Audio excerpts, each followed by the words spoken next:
Bab 224.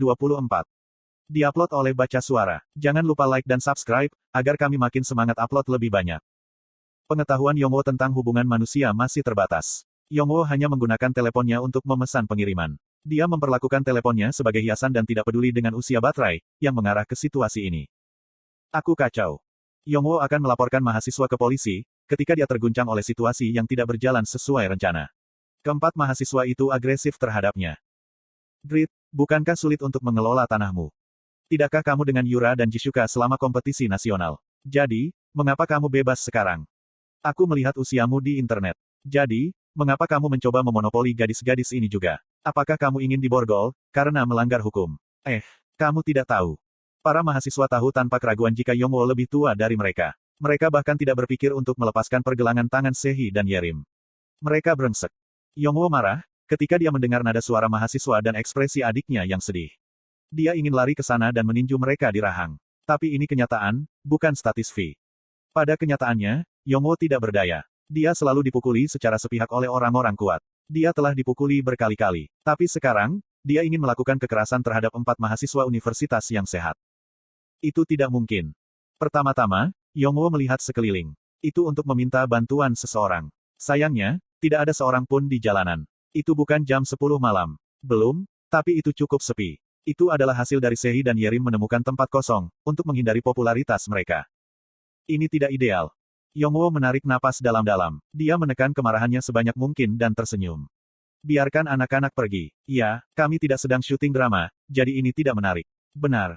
Yongwo mencoba membujuk para mahasiswa. Namun, para mahasiswa tidak bergerak sama sekali. Bagaimana jika aku tidak mau? Para mahasiswa tidak bisa mentolerir, jika dia memonopoli semua wanita cantik. Mengambil Yura dan Jisuka, sekarang dia mengambil prospek masa depan mereka. Para mahasiswa yang marah mulai menangani Sehi dan Yerim dengan lebih kasar. Mereka menyeret mereka dengan paksa dan memprovokasi Yongwo. Gadis-gadis ini akan bermain dengan kami malam ini. Bagaimanapun juga, apa artinya siapa kita? Kita juga orang-orang yang menghasilkan uang dari permainan. Tidak masalah dengan siapa kamu bermain, selama pria itu memberikanmu uang dengan benar. Petik 2. Lepaskan aku. Sehi berjuang untuk melepaskan para mahasiswa. Namun, seorang siswa sekolah menengah tidak dapat menang, melawan kekuatan pria di awal usia 20-an. Diam. Para mahasiswa menyambar Sehi lebih keras daripada melepaskannya. Kemudian, mereka mengangkat tangan mereka, seperti mereka akan memukulnya. Kamu tidak akan bertindak lebih moderat. Pada saat itu, Yerim yang pendiam mengerutkan kening. Bajingan sialan ini, apakah kamu ingin mati? Ketegangan Yongwo terhenti. Tidak masalah, jika dia tidak bisa bertarung dengan baik. Dia tidak tahan melihat adik perempuannya dihina dan diperlakukan seperti ini. Meskipun aku pecundang. Ketika dia masih seorang siswa sekolah menengah, Yongwo selalu dipukul oleh Lee Junho tanpa alasan. Tapi dia tidak bisa melawan, karena dia takut akan pembalasan yang lebih besar. Dia menertawakannya, bahkan jika dia tidak mau. Dia mulai diabaikan oleh siswa lain dan ini menjadi trauma besar, ketika dia dewasa. Sudah beberapa saat sejak aku mengatasinya. Yongwo tidak lagi pecundang. Dia tidak akan menyerah pada preman-preman ini, hanya karena dia takut. Apa, kamu akan membunuh kami? Puhahaha. Para mahasiswa menertawakan Yongwo. Faktanya, masa sekolah Yongwo terkenal di internet. Beberapa teman sekelasnya menyebarkan masa lalu Yongwo ke internet, setelah dia menjadi terkenal. Bajingan ini tidak bisa membedakan antara kenyataan dan permainan. Hei Grit, ini kenyataan, bukan satis V. Coba dan lakukan Pakmas Swordsmanship di sini. Bunuh, itu tidak mungkin. Lalu, ada apa dengan keberanian ini? Para mahasiswa menganggap Yongwo sebagai mangsa yang lemah. Bahkan Yongwo sendiri tidak berpikir, dia bisa bertarung melawan para mahasiswa. Namun, dia tidak bisa mundur, jadi dia hanya mengepalkan tinjunya. Goyah. Seorang mahasiswa meludahkan dahaknya dan mendekat. Yongwo bertanya-tanya, apakah dia bisa mengalahkan mereka? Yongwo di masa lalu tidak akan menanggung tekanan dan melarikan diri. Namun, dia meningkatkan harga dirinya melalui satis V dan memiliki perasaan keberanian. Jika aku harus bertarung, aku akan bertarung. Semangat juang bangkit di mata Yongwo. Pada kenyataannya, dia bukanlah Grit, tapi dia memiliki harga dirinya sendiri. Bajingan sialan ini. Mahasiswa itu menjadi marah melihat Yongwo dan meninjunya. Tinju mahasiswa itu cepat. Dia tidak punya keraguan untuk memukul seseorang. Yongwo terkejut, ketika dia melihat pukulan terbang. Ini lambat. Yongwo telah mengalami banyak pertempuran dengan lawan yang kuat di satis V. Seperti aglitinya, visinya dalam kenyataan juga terpengaruh. Para mahasiswa tidak belajar seni bela diri, jadi mereka bukan ancaman bagi Yongwo. Dengan cekatan, Yongwo berhasil menghindari tinju dengan mahasiswa dengan gerakan cepat. Apa, dia menghindarinya? Petik 2. Mahasiswa itu membuat ekspresi, seolah itu menggelikan. Lalu, dia meludahkan rokoknya dan menendang keluar. Sebagai warga negara Korea, dia diajari taekwondo selama masa kecilnya. Jadi, tendangannya mengandung lebih banyak kekuatan dan kecepatan daripada tinjunya. Jika kamu memusatkan kekuatan lebih pada paha dan bokongmu, maka, kecepatan maju tubuh bagian atasmu akan meningkat. Slot iklan. Kamu bisa pasang iklanmu di sini. Ajaran Piaro melewati kepala Yongwo. Pada saat yang sama, tubuh bagian atas Yongwo bergerak maju. Kemudian, tendangan mahasiswa tersebut terbang di atas kepala Yongwo dan menghantam udara. Yongwo ingat ajaran Piaro dan merasakan sesuatu yang menakutkan, ketika tendangan melewati atasnya. Ini bukan hanya anggota badan. Gerakan otot-otot tenggorokan untuk memberi bobot pada ujung pedang. Pedang. Dia mengayunkannya ribuan kali. Mengontrol otot-ototnya. Dia menerima pendidikan menyeluruh dari Piaro. Yongwo menganggap ujung jarinya sebagai pedang, dan mengayunkannya. Astaga. Petik 2 tanda seru petik 2. Mahasiswa itu tidak bisa menanggapi gerakan tangan yang datang dari bawahnya. Dia dipukul di dagunya, dan bahkan tidak bisa berteriak sebelum pingsan. Petik 2. Apa? Para mahasiswa tidak pernah membayangkan teman mereka dikalahkan dan terkejut. Yongwo bahkan lebih terkejut daripada mereka. Aku menang. Dia telah memukul seseorang untuk pertama kalinya sejak lahir. Dia bahkan menjatuhkan orang itu. Sebelumnya, dia selalu melarikan diri atau dipukuli. Duguen. Hati Yongwo berdebar pada seluruh pengalaman baru. Mahasiswa universitas lainnya bergegas ke arahnya. Brengsek. Seorang mahasiswa terbang menuju Yongwo, dengan seluruh kekuatannya. Yongwo masih tenang. Ceroboh. Arah tendangannya sangat sederhana. Yongwo mundur 2 langkah dan mengayunkan tangannya. Caeng. Tangan Yongwo secara akurat mengenai pergelangan kaki mahasiswa. Waktu ketika dia pergi ke Cock Island untuk mengumpulkan Firestone, Yongwo telah terbang ke sana tanpa istirahat, dan bisa merasakan kenikmatan mendorong tubuhnya hingga batas. Dia ingin merasakan sensasi kecanduan ini dalam kenyataan dan berlari dengan Sehi setiap pagi, serta pergi mendaki gunung pada akhir pekan. Dia juga tidak melupakan latihan beban yang sederhana. Ini telah diulang selama 3 bulan. Akibatnya, tubuh Yongwo terlatih dibandingkan dengan tubuh lemah mahasiswa, yang dipenuhi alkohol dan tembakau. Itu menyakitkan.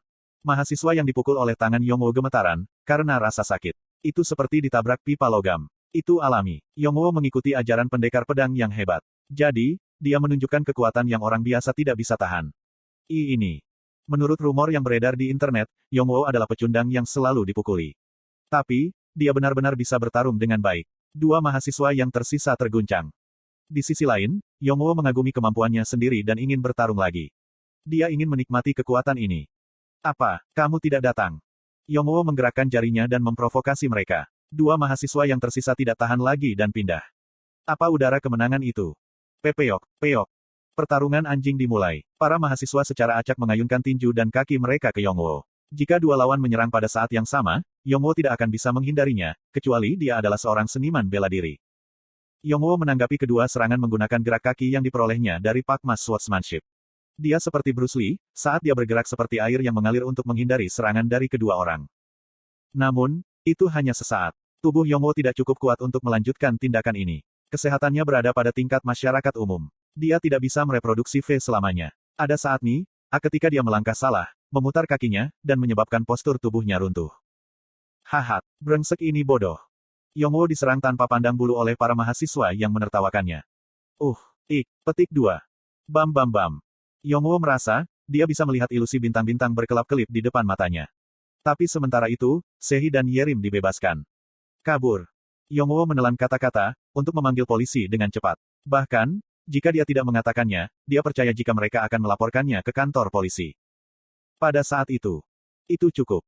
Tidak seperti Sehi yang berteriak dan bertanya-tanya apa yang harus dilakukan, Yerim melompat ringan. Yongwo tertarik dengan kakinya yang putih dan halus, saat dia menendang para mahasiswa. Pakak. Meskipun mengenakan rok pendek, tendangan Yerim dengan sempurna menghantam punggung para mahasiswa. Batuk. Yongwo curiga mereka mungkin sudah mati. Para mahasiswa mengungkapkan bagian putih mata mereka, saat mereka pingsan. Apa, kenapa dia begitu kuat? Yerim mengulurkan tangan ke Yongwo yang tertegun. Bisakah kamu bangkit, pangeranku?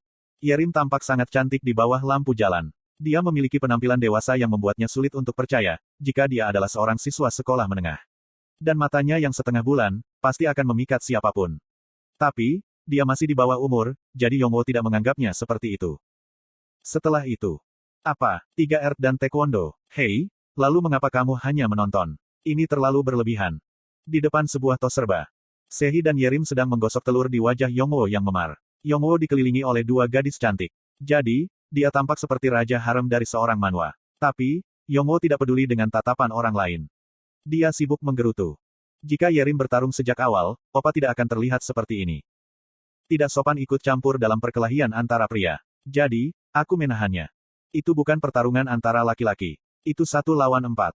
Hihi, pokoknya, itu hebat. Yongwo kuat seperti orang normal. Dia mungkin tidak benar-benar kuat, tapi keberaniannya untuk melindungi saudara perempuannya patut dipuji.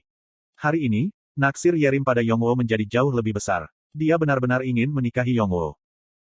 Kalau begitu mari kita kembali. Dan mulai sekarang, kamu berdua dilarang pergi ke ruang kapsul. Aku akan membeli kapsul untuk kalian berdua. Ya, petik 2. Yongwo mencoba bangkit dari kursi yang didudukinya. Tapi otot-ototnya pegal, setelah pertarungan dan dipukul. Yerim meraih Yongwo untuk menghentikannya agar tidak jatuh ke samping. Hah? Yerim mengeluarkan suara aneh. Itu karena, jari-jari Yongwo telah pindah dari ketiaknya ke pinggangnya. Apa? Yongwo menjadi terkejut oleh suara itu, sementara Yerim memerah dan matanya menjadi lembab. Opa adalah orang yang sangat hebat.